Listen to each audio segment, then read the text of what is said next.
Welcome, everyone.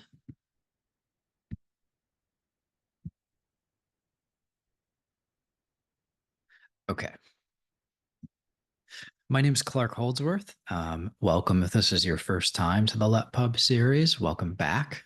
If you follow along with us month by month, I'm going to do a little bit of housekeeping to get this started. Thank you for patiently waiting while we had people joining. The chat should be open, so you can feel free to leave messages there. I'll direct you to some other features as we cover items.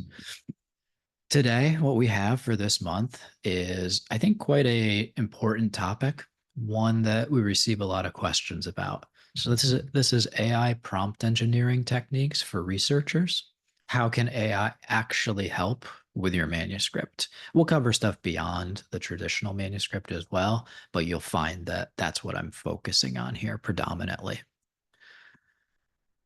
Okay, a couple items just in terms of how this is going to run. I will definitely keep this one below an hour. I've been trying to reduce my time a little bit. I think our last one was a bit long and people have busy days and I think just want to get through some of this material. So I'm going to keep this one pretty straightforward. If you have any audio troubles or anything like this during it, it's definitely not going to be on my end. It looks like stuff is working just fine right now. If you have any problems, just check your source input. Make sure it's switched to whatever you're using for, sorry, your output for whatever you're using, headphones, speakers, anything like this.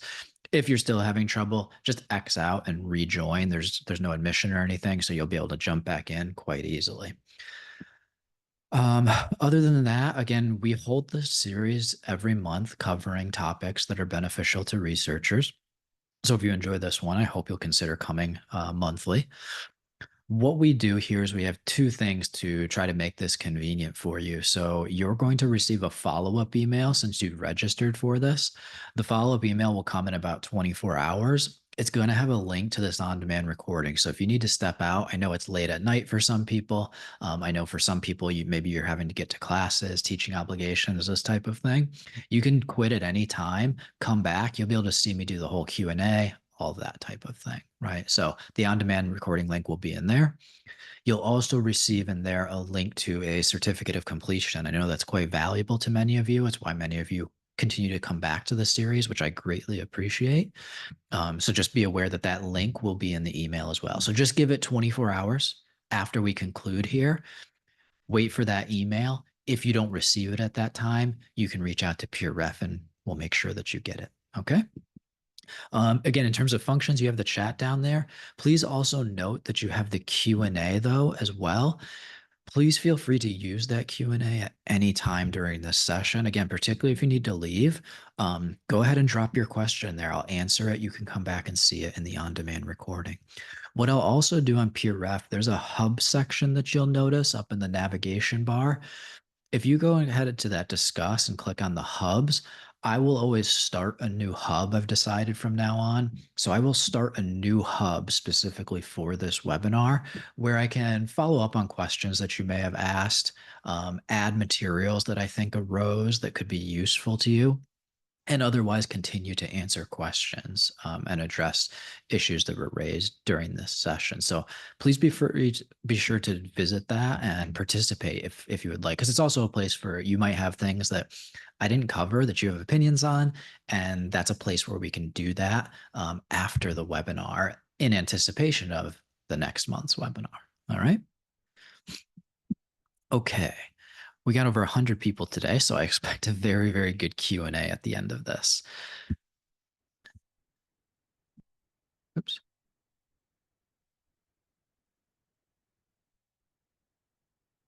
Okay. Um, so for AI generation, what you're going to see here is I have something that's a little bit different. I have a lot of examples that I'm going to have to talk through because it's just the nature of this type of content. And so I think that's beneficial to people because I'm quite often asked for examples when we're doing these sort of teaching webinars. So I hope you find it beneficial, but it will be a bit tedious because I'm going to read through some on-screen information.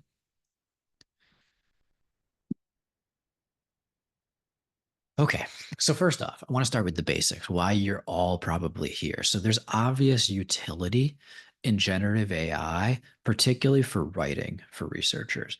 There's a lot of utility for AI for data processing and this type of thing. There's AI built into a lot of the tools and software that you're using. You're not actively applying it, but it's making those tools stronger and more powerful. We're not necessarily going to dive deep into that here. It's going to be focused on how AI can be used as an adjunct writing and editing tool, because that's the key. And typically, the benefits, the reason people are picking this up, whether it's ChatGPT, DeepSeek, this type of thing, is if you're an ESL author, if you're a student, if you're early career, if you're someone who's still working on your writing, if you're someone who's looking to optimize your writing and continually improve your level, it's a great tool for this list of benefits. The first being speed. It simply accelerates the existing process, particularly at the very beginning, right? Drafting can be quite difficult. Getting some content onto paper to start to manipulate, to start to work towards your message. AI helps with that sort of iteration, those early stages, quite well, right? It can simply act as your brainstorming function, particularly if you have your own materials to draw from. If you can give AI your poster, this type of thing, and ask it to give you some material back to get the manuscript started, it's a very good iteration drafting tool. It's, of course, good for editing and formatting as well, just like a spell check. Unfortunately, just like a spell check, some of the cons apply, and I'm going to point those out. There are limitations to what it's going to be doing, but it definitely acts as an elevated layer potential for editing. In that regard, for language, you're going to get improvements in clarity. So because of the sophistication, you're hoping for a better editing pass in terms of grammar, structure, readability. Tone is a big one. It can do a lot of paraphrasing for you when you're struggling to achieve a certain tone or style yourself. You put the content in and you get to have a consistent application with generative AI that you can then work off of. Language support is obviously a big thing. So, as I mentioned, this is definitely a tool that's being turned to very readily by non native speakers when it comes to academic phrasing, English language editing, this type of thing. Idea generation is critical here. I find, and what you're going to see in my recommendations, is that it helps with brainstorming titles, abstracts, key points, highlights, thesis statements, this type of thing. You can take bulleted results and turn it from that sort of outline form into the very formulaic, comprehensive, systematic results section. So very useful. And again, that type of iterative process. The fifth one I have here is consistency. So the ability to apply, again, a consistent tone and terminology across sections. And then finally, editing support in terms of red flags, gaps, logical flow issues, being able to ask the AI, like, am I consistent across these sections with terminology? Am I consistent across these sections in terms of logic? Am I consistent with transitions? This type of thing. It's a very useful tool to do a quick analysis and let you know. I think you want to tweak and play with the editing of it to fix these problems, but it can flag a lot of items for you. The last thing, I forgot to mention this right from the start, but this material is very much based on a article that my colleague Emily wrote. So you'll find an article if you go to the collection section in the nav bar. One of our collections articles that Emily put together was about this very concept, and you'll see that I pulled all of her material into this. So this is really a companion piece, this webinar, to her article. So I would encourage you to read it there. What I can do is elaborate on the examples that she had in the written article much better in this webinar, which was why we had the idea for it. So, but be sure to check out that article because they do act as companions to one another. Okay, moving on.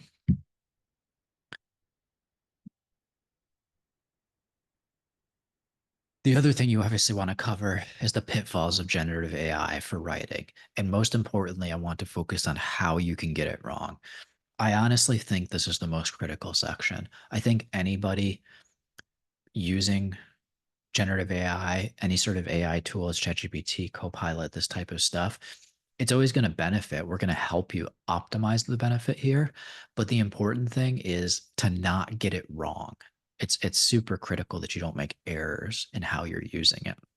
And the first item I want to cover is ethical standards.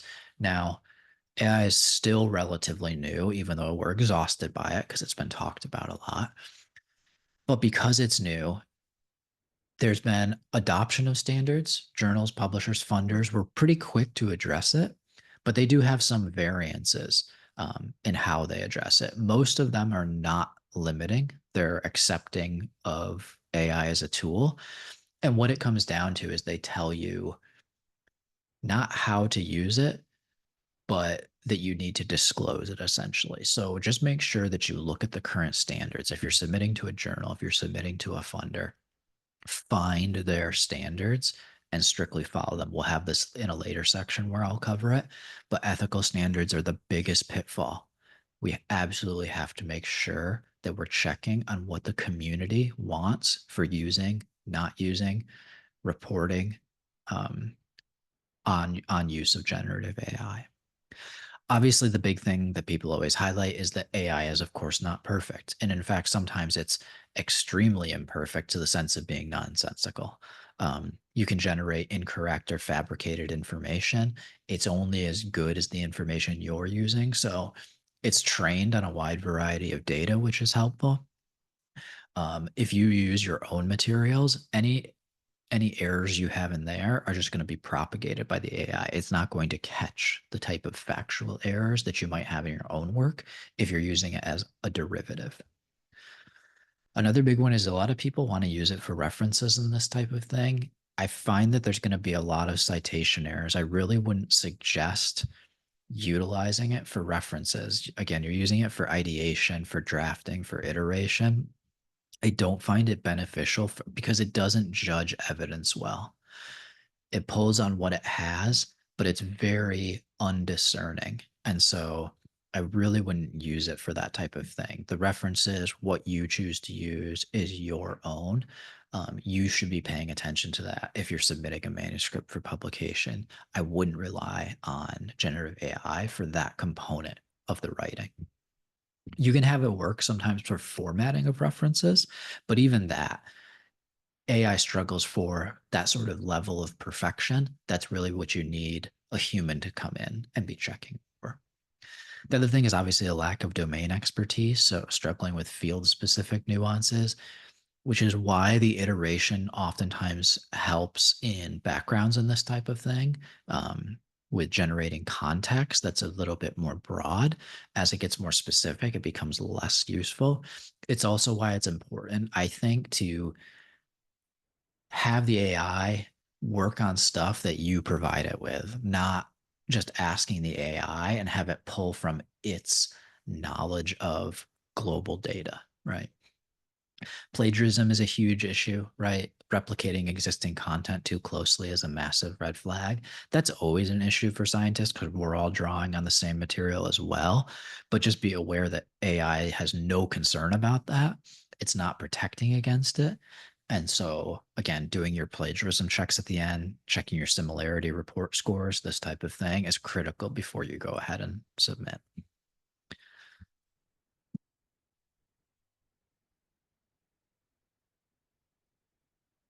Okay. And then over reliance. This is something that we're more concerned about for people who are currently in doctoral programs, undergrad students, this type of things. It can hinder critical thinking and original analysis. What I find is it can harm writing sometimes. It can definitely help, but I think early on, struggling with that first sentence, struggling to align with the norms of academic writing benefits from having to do it from scratch for yourself.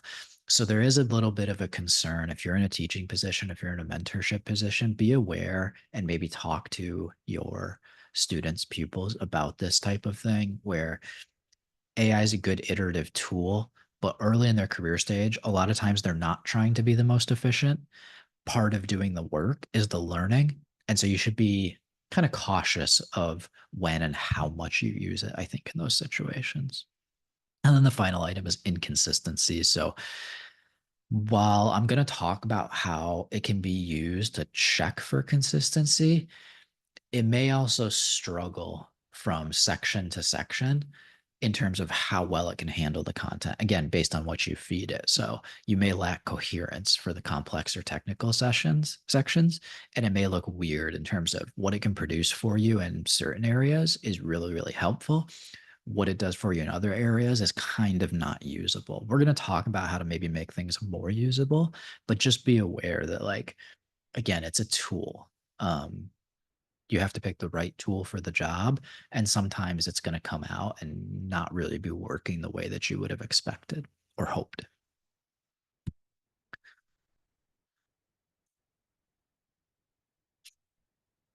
Okay, so the big thing again that I will emphasize is this check and verify concept. Again, in terms of using AI, it's a great tool, but it's a bit of a new world, and we have to be very careful and very controlling as academics, as researchers, as scholars on how we use things as they come in. And the journals are going to do that. And if you move too quickly, you can really damage your career and damage your long-term reputation. So I don't want people who need this tool to use it without understanding what they're doing and actually actively harming their career. And this applies to a lot of emerging country researchers. They deserve to be versed in any problems that may arise. And so check and verify means research the guidelines wherever you're submitting, whatever rules, whatever norms, right? Even if it's just norms within your field, you need to find out what those are, what people are talking about, what ground rules are being laid. It's critically important. And then adhere to them very, very strictly. And then finally, transparently disclose, right? So transparently disclose when you're using AI, how you're using AI. That's the biggest thing. If you didn't research guidelines, if you weren't following along, doing that is generally the biggest, most important step, this transparency, this disclosure. So just do that as a rule no matter what. But again, look for what the guidelines are and follow them, because a mistake here can look very malicious and it can be extremely damaging to your career. Same thing as like a plagiarism issue, right? That's the big thing that we're worried about, that if people get it wrong and don't really know what they're doing, it's a irreversible mistake. I think using AI in the wrong way can be extremely damaging, and I don't want to see that happen to anybody. Hence my emphasis on it before we get into the mechanics of how to use it for yourself. Okay, we're going to apply a few strategies. And again, I would encourage you to look at the article that my colleague Emily wrote, because she put together what she found to be the best strategies as they apply to academia, manuscript writing, grant writing, this type of thing. The first one here, I think, should be the foundational focus, which is the scope framework. And this is an acronym for specify, context, output, persona, and examples. When you apply these elements, this is what generates more workable outputs for you. By workable outputs, I mean iterative material that makes it more efficient for you to get your writing done. Because that's the big problem that people have with AI. That's, I assume, why many of you are here, is it sounds great, but it takes a lot of work to generate prompts that actually give you workable outputs. I have my own personal strategy. There's one at the end that I'm going to cover. But in general, all of these are going to cover how to give you better workable outputs. So to start off, specify, right? Clearly define your subject and the task you want the AI to perform. Provide direct, unambiguous instructions and sequence them logically, right? Tell it what success looks like in terms of the output you desire. So you can make your request clear by including specific keywords, relevant details, and structuring your approach. An example that is given here is, instead of tell me about climate change, summarize the research on climate change, these types of prompts. You want to get more specific. For example, summarize the latest AI driven approaches to climate change modeling from 2022 to 2024, highlighting key methodologies and challenges. This is going to give you a time frame. You're hitting on AI driven modeling, these keywords that will trigger it to focus its attention somewhere. And I think the key part at the end here is highlighting key methodologies and challenges. You got to specify what you want it to talk about, not just the topic, right? So you can't just give it a topic to spit back information. You need to tell it what you want it to be about, what needs to be summarized exactly.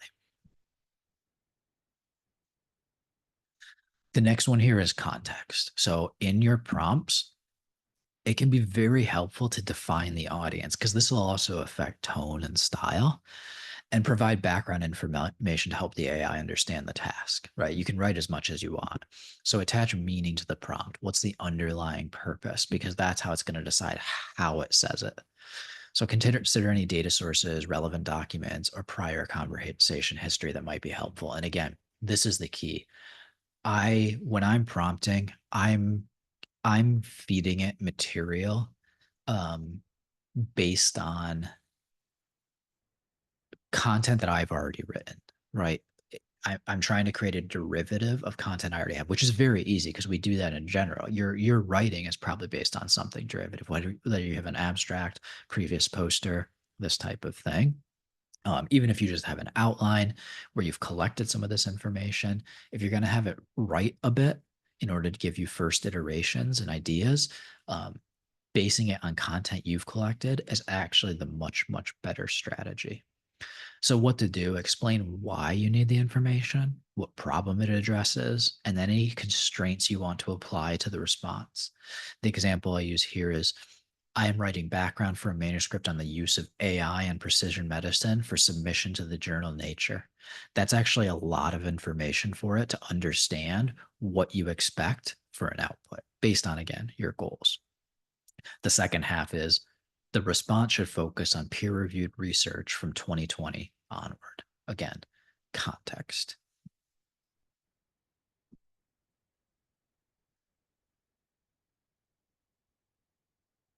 Okay. The one you have here is output. So define the type of response you need. Are you looking for an email draft?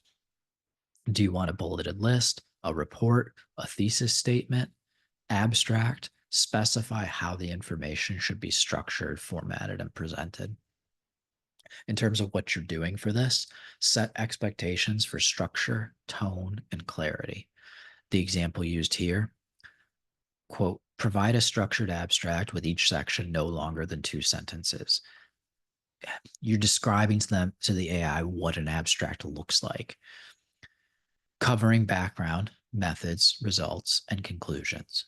Limit the word count to 250 words. And there's other items you could apply to this. There's 100% other items. You could tell it to make the background one general sentence followed by a specific sentence or followed by a hypothesis. So you can get much more specific than this, but explaining the output to it that you expect is pretty critical to getting workable results. The next one we have is persona. So it can be helpful to assign the AI a role. This is one I was unfamiliar with. This is one that I was quite interested in when Emily shared this with me. Um, who should the AI be in the task? Tell it this, and it can give you some interesting results. So, a journal editor, a research assistant, a conference speaker, it helps tailor the response to meet whatever standards you have expectations for in terms of like language quality. What you would do in this situation is define the AI's identity and expertise level for this prompt. So, for example, you can tell it, you are a journal editor for an environmental science publication. Provide an academic level list of highlights for the general readership of your journal.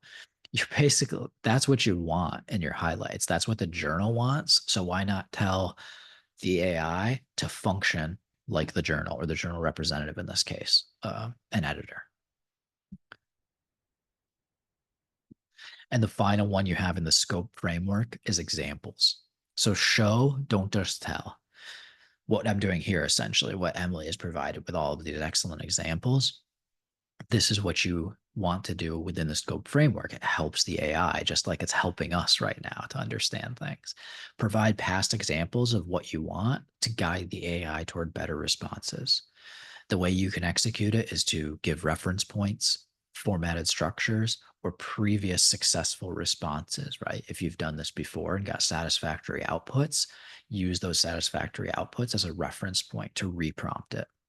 An example would be use the example structure below. Maybe you put an abstract in or a highlights. Use the example structure below, highlighting key trends and gaps in the research would be an example here. Okay, moving on.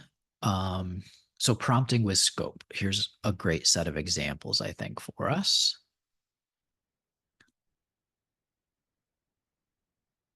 Okay, so this might be how you're starting. I'm preparing a grant proposal for a research project on the impact of AI in biomedical diagnoses. Um, So in terms of specify, you might add to the prompt, the focus is on studies from 2021 to 2024, analyzing AI applications in detecting rare disease. This will help to focus it a little bit more if you are writing an introduction, for example, where you don't want to talk about textbook general stuff of, oh, the cell was discovered in time period X, right? You're giving it a sense that this is very much recency bias, um, the cutting edge of research. You're writing a current manuscript. For the context, you might add the prompt. The proposal is intended for a funding agency specializing in medical innovation. So the response should emphasize potential breakthroughs and societal impact. Again, very, very helpful for the tone that it's going to take here. In terms of an output example prompt, you can tell it, provide a well-structured summary outlining key findings, challenges, and future directions in a format suitable for a grant proposal. So again, key findings, challenges, future directions, mentioning these will make it section these when it gives you the output. And I would actually add more than this. This is just an example. I would be very rigorous in terms of telling it what are the key components that I want throughout. Don't be afraid to do lengthy lists in there. And then you have persona. An example that you could add here to improve your output is you are an experienced research grant reviewer evaluating AI-driven medical advancements. Again, a very good persona for the AI to take in its preparation. And finally, an example you can use, quote, use a structured summary format similar to those found in successful grant applications, highlighting technological feasibility and innovation. Now that's going to pull from its data set, which there will be grant applications that it can pull from, but you can also provide something if you want.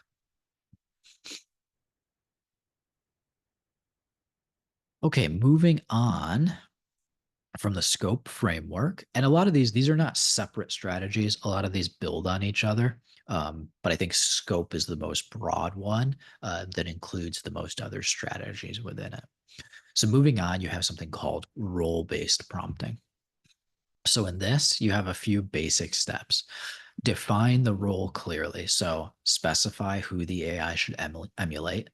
Now it can be a journal editor, the professor, research assistant, peer reviewer, grant reviewer, this type of thing. Set expectations. So indicate the depth of expertise, the tone, and the style required. Provide a task. So describe clearly what needs to be done and what you expect for the output. Include context, meaning explain the background and the purpose of the task. And then finally, refine the output. If the response isn't quite right, iterate by adjusting the role or rephrasing the instructions. I like building on it. So if whatever I get for the output, if the tone isn't quite right, I instruct it to function differently in terms of the sophistication of who it's trying to emulate in this like role-based prompting concept.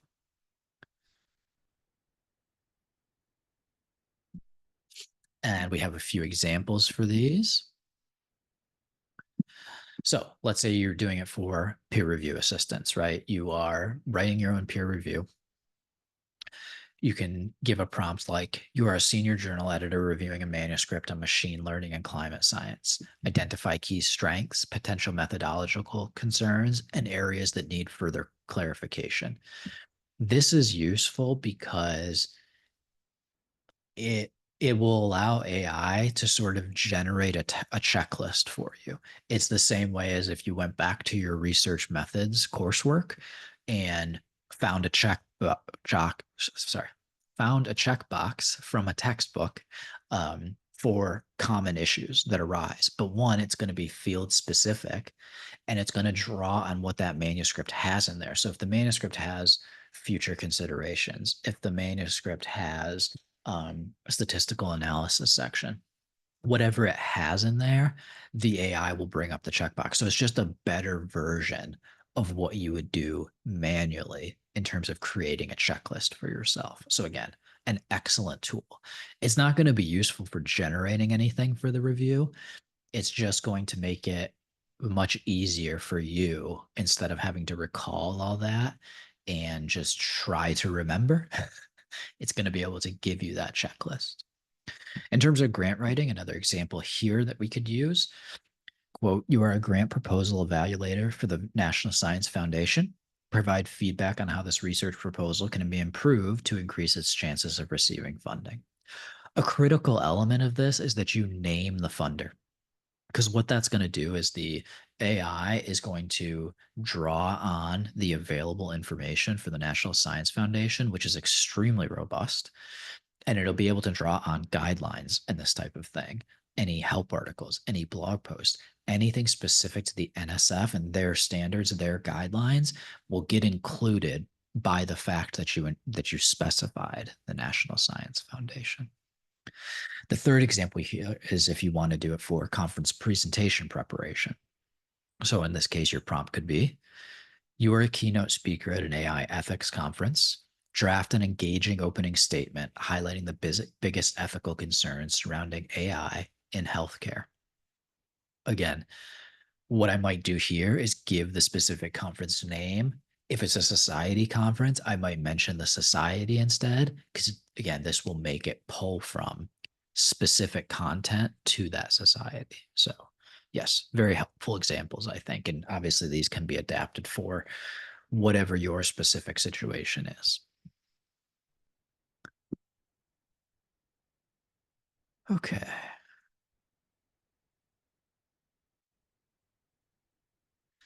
Okay. I love this one. This is my preferred way, perhaps because I'm not as good at it, perhaps because I'm not as trained in engineering prompts. I find this to be the most intuitive way where it feels like I'm working with the AI, like the AI is a true assistant, that I'm trying to get started and then it gives me something and then I can say, well, what about this? And I can just continue to refine it until I get something that I want to start working on myself in terms of writing. So I really like this chain of thought prompting.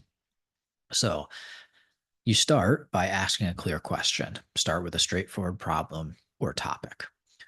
Prompt step by step thinking, right? So tell the AI to break down the response logically in terms of the AI follows your processing. Again, you're going to get bad output, but that's the thing. I think a lot of people here today are here because you're getting output that's not great and you don't know what to do with it. The most intuitive way to take step forwards is to learn how to follow chain of thought prompting to further refine the output.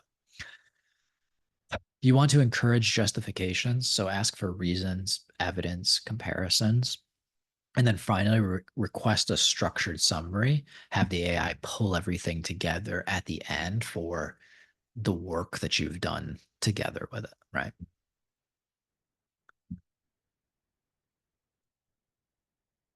Okay, so examples we have here. I'm going to have 3 sets of examples for first one starting with a research analysis. So a basic prompt might be, what are key findings in AI-based climate modeling? A chain of thought prompt would be, explain the key findings in AI-based climate modeling step by step. First, outline the major breakthroughs, then analyze the methodologies used. Finally, discuss their limitations and potential future directions. And again, you can iterate after this one, right? Make it more specific. You can realize something was left out, you can add it. Um, you can realize one doesn't include kind of the themes or sections you would like to see. You specify them and it adds to it. But again, then get the summary at the very end so that you see collectively what your output is. Okay, an example for data interpretation. So a basic prompt might be, what does this data set reveal about AI performance in medical diagnostics? Very basic. A COT prompt would be, first describe the patterns in the data set, then analyze how AI performance compares across different medical conditions. Lastly, suggest reasons for performance differences and potential improvements. And again, so you're telling it directionally based on the study design, compare these things, compare that thing.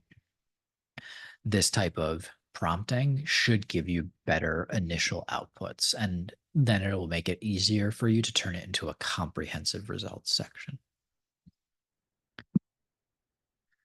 And finally, example for argument development. Again, can be extremely beneficial for the discussion. Typically, the discussion is one of the harder areas to use AI prompting because so much of it is de novo. So much of it is based on your interpretation. But you can start to iterate your ideas for your argument development and get statements on paper, sort of big thesis statements that look good. And then you can build out from there using AI as your assistant. So a basic prompt would be, what are the ethical concerns of AI in research? The COT prompt would be, list the major ethical concerns of AI in research. For each concern, provide an example of its real world impact. Finally, suggest strategies to address these issues while maintaining AI innovation. Again, these are going to cover a lot of field specific material that has been discussed in the literature. So you can be sure that you get that on digital paper in this case, and you have it there to then work it from your perspective based on the context of your type of study. Okay. And with that, that wraps up the major themes.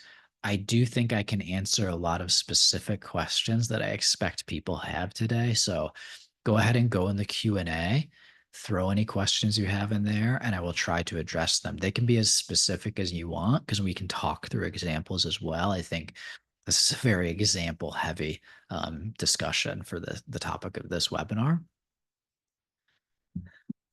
Just to summarize, as I give you a little bit of time to enter any questions you may have.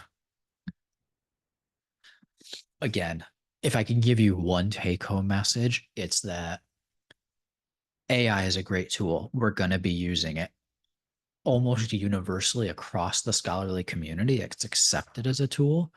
But the big thing is there's going to be very high expectations for integrity in terms of people following rules.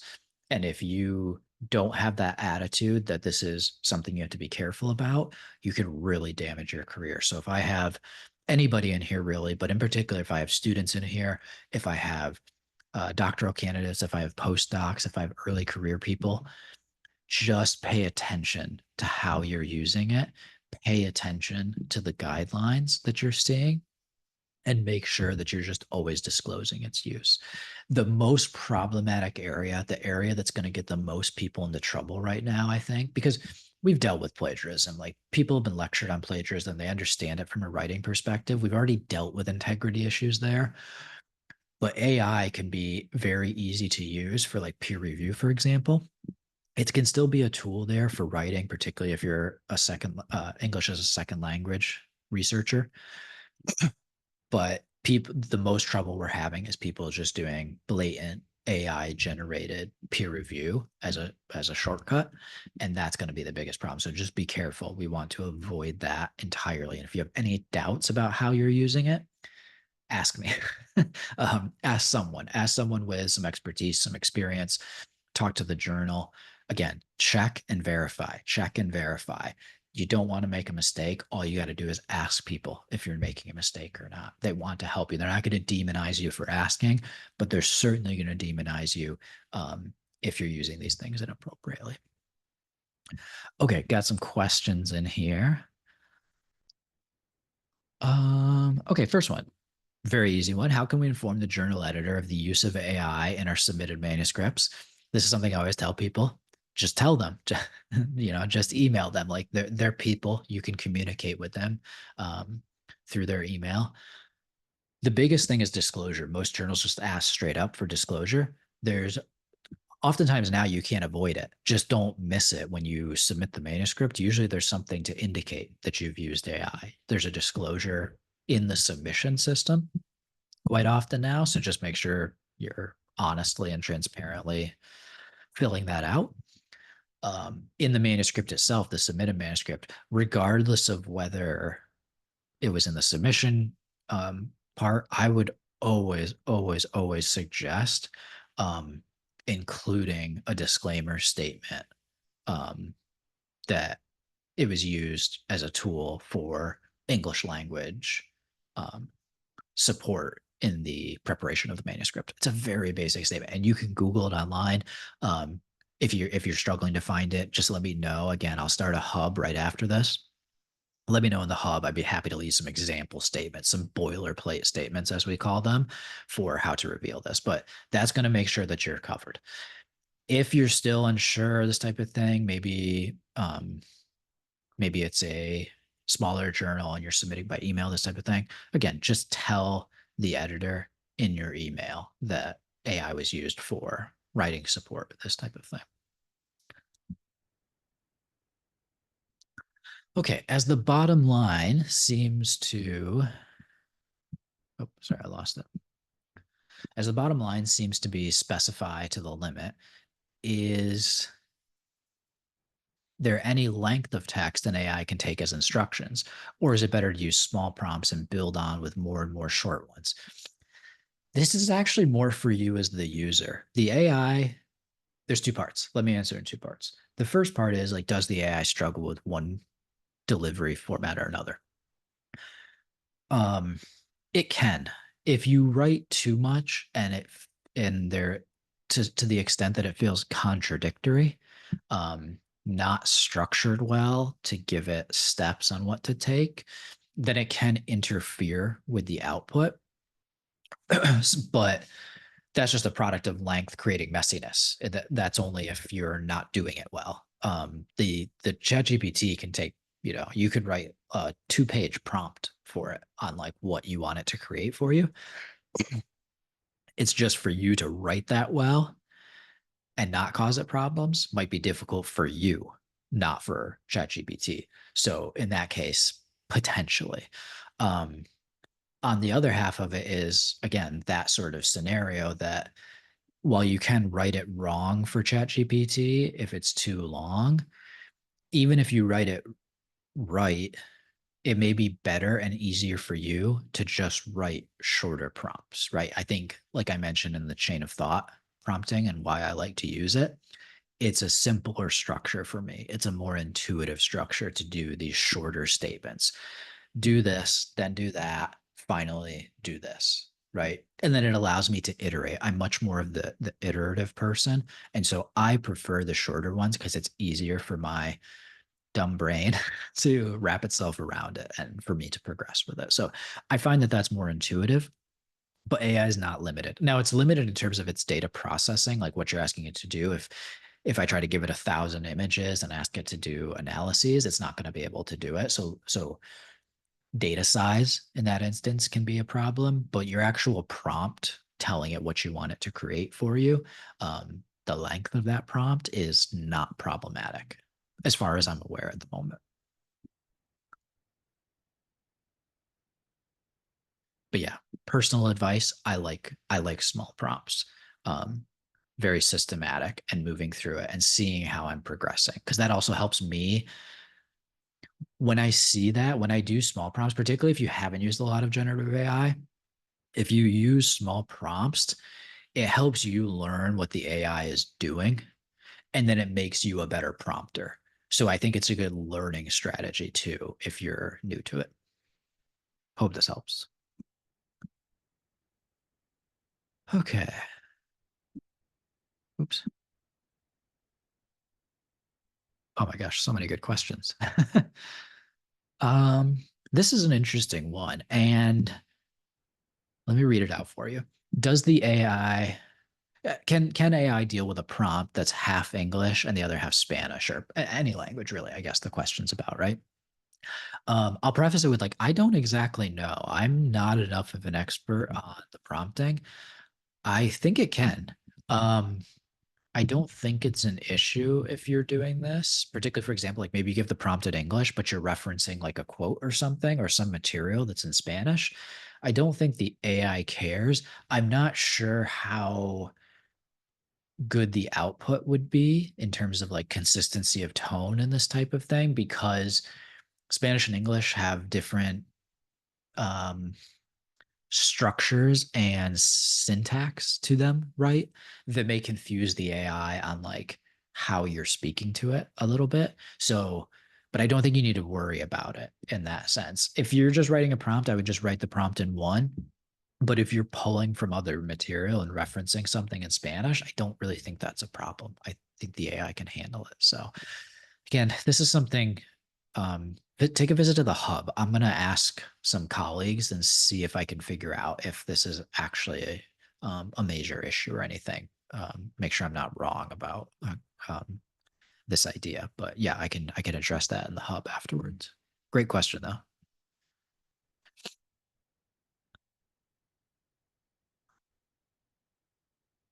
Okay. Okay, this question is about the AI tools that are available that can help us to correct the linguistic and grammar of English text. I mean, there's a lot. People are using ChatGPT and DeepSeek. I think those are the two big names as large language models um, that people use for a variety of tasks. I think those are a go-to, but you can use like Copilot, like in Microsoft Word or most most any text processor has AI tools built into it now, so you can use these types of things. I use it to support when I prepared this PowerPoint, right? PowerPoint has elements in there that I can use from the design of my slides to the text content that I have in here for you. And so if you're just trying to improve grammar and this type of thing, those general ones will help. I didn't really cover this, but I want to cover it now, I think. They're excellent, but they're just they're just um elevated versions of spell check, right? And you wouldn't spell check if you're an English as a second language researcher, you would not run spell check and then submit your manuscript, right? This is another level and it's extremely, extremely beneficial. I think it's a great way to clean things up. But if you're the type of researcher that goes and gets editorial support, um, I don't think you're going to get a clean pass from AI. It's another tool to help you level you up, and it's going to make the editorial support you receive, whether that's going to a co-author that's a native English speaker, going to an editorial service like who I work for with LetPub, going to them is probably still necessary if you want the language to be certifiably accurate English. But taking a pass with these AI tools is going to be very, very helpful, just like running spell check, just like running grammar check, that type of thing.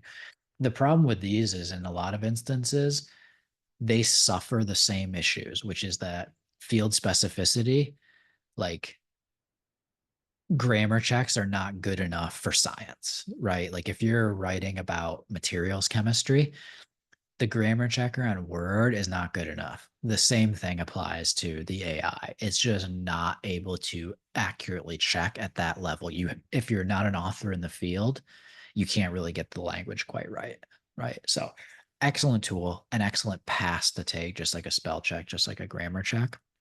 But I would caution you. But yeah, those are the two big ones. So yeah, there's others if you Google, but those are the biggest, most well supported models. Okay. Good simple question here. Can we use AI in analyzing research data? Absolutely. One concern, you need to be aware of whether whatever tool you're using, whatever AI, you need to be concerned about whether, sorry, just checking, not having a technical difficulty.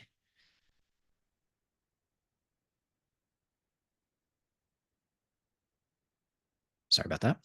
Um, you need to be concerned about whether your data is safe when you're putting it in. That's the only major concern. So you need to check that the tool that you're putting into is not using your data to train its models if you don't want it to, right? Particularly if you have sensitive data like patient data and this type of thing. I mean, you're going to have it anonymized and everything anyway, but just be aware of like those types of stipulations. But otherwise, it's an excellent way to analyze research data.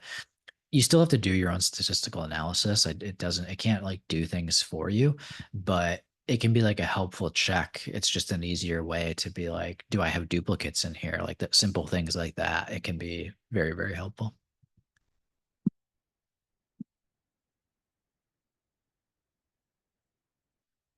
Okay. And then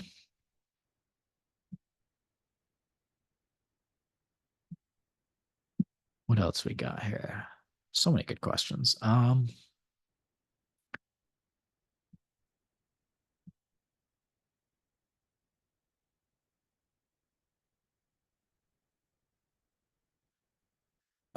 Similar question. Do I need to form the editor if I use AI?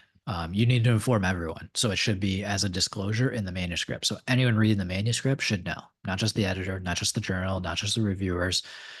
Everyone that reads the manuscript should know. So just put it in the manuscript. It's a very, very straightforward step.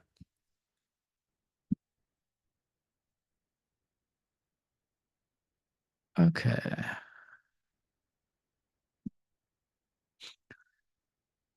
Um,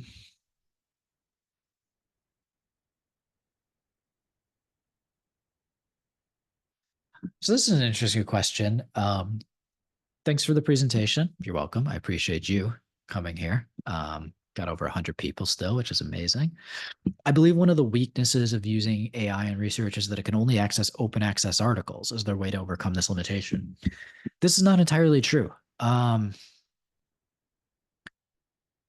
Again, this is so difficult because there's not like a thing. It's not like the AI, right? There's one AI, right? There's different companies. We have different large language models, different rules, and this is going to become a very, very messy area very, very quickly.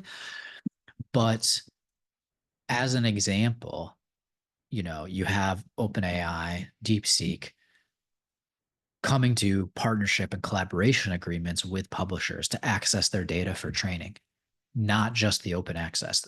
It's not just like OpenAI is looking on the internet. They are actively working with people to train data sets, right? Um, Same thing for like LetPub. We are developing a model and we're training it on editorial work that we've done previously, right? So um, you have your own proprietary data sets that are not just open access articles. In fact, they're not open access articles in general. It's for grammar, so it's based on like grammatical work that we do. So it's not necessarily just open access articles that they're being trained on. But again, this is why it's important. Even if it was, I don't really like rely on AI. I tell it what to look at. I don't want to just say, write me a summary about climate change modeling and blah, blah, blah, blah, blah, right? I'm not really interested in that anyway, because again, like you said, like, I don't know how it's pulling from that. I would rather give it reference material myself to then tell me, right? So giving it review articles and this type of thing. I would rather feed it what I want to feed it. It's still going to use some of that. It's general knowledge based on all the data it's trained on, but it's better to give it data you have to work on, I think. So that kind of makes it irrelevant what types of articles it's accessing or not accessing. But yeah, I just wanted to address that because it's going to get more complicated. It's not just a person searching on the internet anymore with the AI is not behaving like that. There are partnerships, collaborations, data being accessed through specific arrangements, not just what's open access on the internet. Okay, so many good questions here. Right now, because there's so many questions, I just want to make you aware I'm looking through only the Q&A. So if you're leaving anything in the chat, please copy it over to the Q&A section because I see a bunch of comments in the chat. I've still got a ton in the Q&A. So come to the Q&A function and leave your question. Um,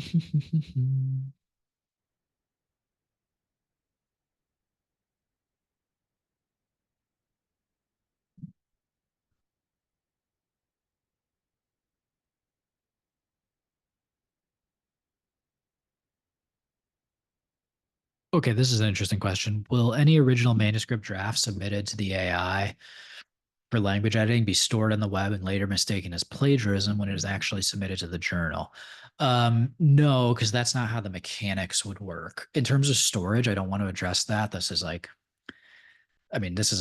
current points of contention and argument about how things are actually being handled. So I can't really answer that. But even if it is, when you run a plagiarism check, like when Authenticate runs a check, Authenticate is running it again. Authenticate's not just like looking at the internet for a plagiarism check.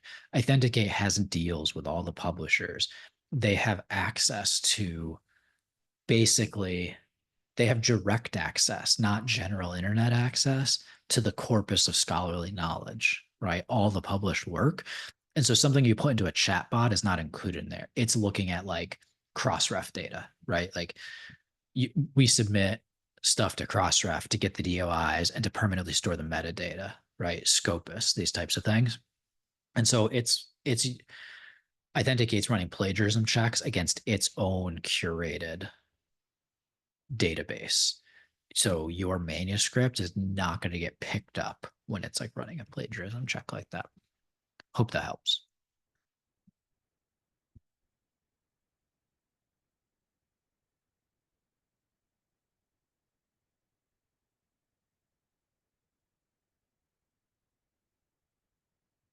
Uh,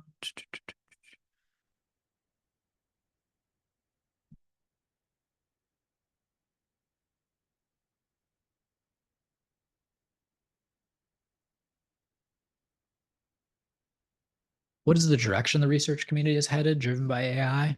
What are the crucial skills researchers must gain to keep up with AI driven research era? This is expansive, right? We could have a really fun panel talk just on this, and I would hate for you to just take my opinion, but I'll offer it here in general. So, again, AI will be a tool that's used. There's been concern and the need for guidelines, but basically nobody, journals and publishers right off the bat were not like, nobody was like, oh, this is wrong. We can't use this, right? In like the art world and stuff, there are concerns like that, like this, no, we're not using it. And there's debates, but it really hasn't been that way. So it's going to continue to be used. It's going to be used more. The crucial skills, I think, are just to the crucial skills for researchers is like, I need to keep up by using AI to make me more efficient. So the best application and the best learning in terms of skills you could have with AI, if I was talking to a postdoc and like, you need to be up on this, I would tell them, find all the ways that people are using AI to make the easy work easier, not the hardest work. The hardest work will still be you and your very human brain and your critical thinking and your intellect. But learning how to use it, again, learning how to use Copilot to help you prepare highlights for a journal, learning how to um, use, for example, me, again, this presentation. My job creating this presentation for you guys today, I still had to prepare all the content, but you would not believe how much time gets saved by the design aspects of AI that make this content appear for you, just in a really nice format, like nice backgrounds, nice arrangement, that type of thing.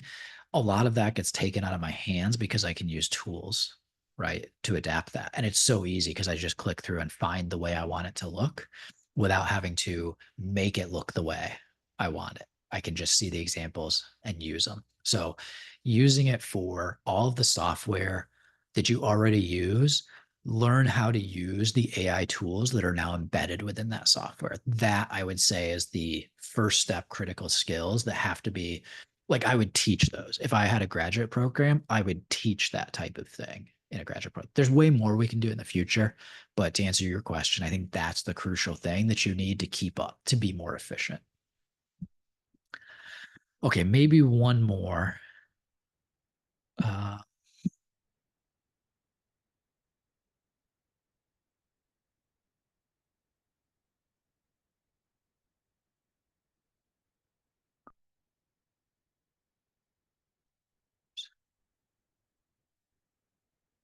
um, Gosh, please visit the hub because I'll try to answer some of these questions, but we just don't have time. I have so many questions here. Um,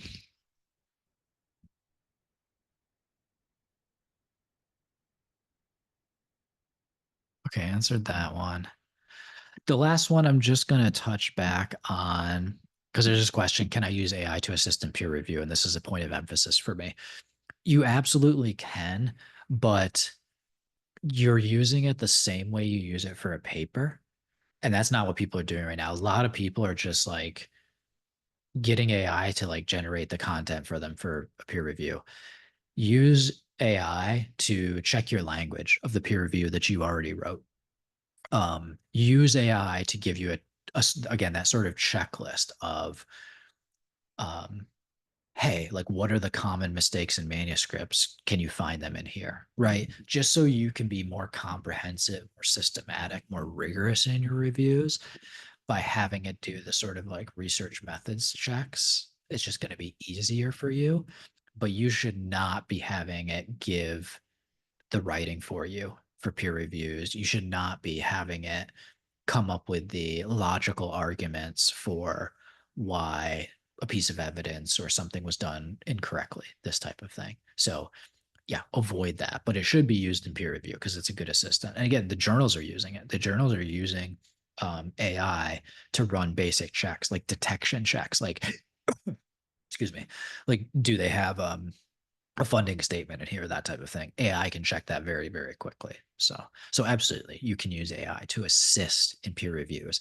But what a lot of people are doing is like taking peer reviews and just telling AI to like write a peer review for them based on this article because it's so easy. Here's the article, write me a peer review on it, and that is a no-no. Like you would not want someone doing that to your paper. Don't ever do that to someone else's paper as a peer reviewer. Okay, with that, I'm going to have to wrap it up because we are over an hour now. Again, I'm going to set up under the same name as this webinar. Go to the hub section of PeerRef. Join me in the hub because I would love to talk about some of these topics a little bit more. And if in particular, you can get one-on-one time with me there. If you have a specific question about something you're trying to do that you can't get it to work, I'm very happy to help you in that hub and better answer your questions. So again, I want to thank all of you for coming. This was a super well attended webinar. I'm so glad that so many people found it interesting. We may have to do more follow ups on this topic. I think in future sessions this year, you're going to see it. Don't know exactly what we're going to do for next month, but be on the lookout. You'll receive an email from LetPub that will let you know when my next webinar is and when you can register. Should be a good topic, but we will revisit this one in the future. So if you enjoyed this, again, please join me in the hub. Be on the lookout for the follow-up email that will have the materials you need. You will have the on-demand lecture, everything, the certificate, all that type of thing. So until next month, I hope you enjoy. I hope all of your papers get accepted. And we will see you in May. Take care all.